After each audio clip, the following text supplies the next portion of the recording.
আসসালামু আলাইকুম, কেমন আছেন সবাই? নিশ্চয়ই ভালো আছেন। চলে আসলাম নতুন একটা ভিডিও নিয়ে।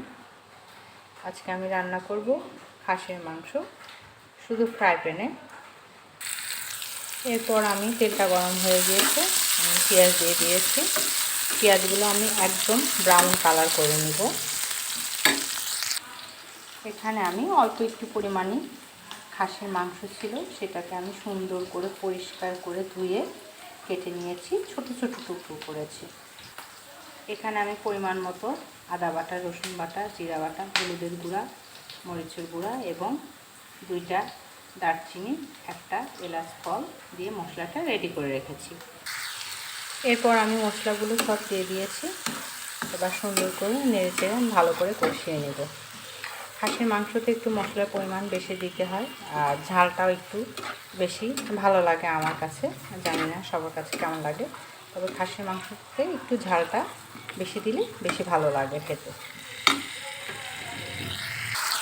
এরপর আমার মশলাটা ভালো করে কষানো হয়ে গিয়েছে। এবার আমি খাসির মাংসটা দিয়ে দিয়েছি। এটাকে ভালো করে নেড়েচেড়ে কিছুক্ষণ মাঝারে আঁচে কষিয়ে নেব। এরপর আমি মাংসটাকে ভালো করে নেড়েচেড়ে কষিয়ে নিচ্ছি।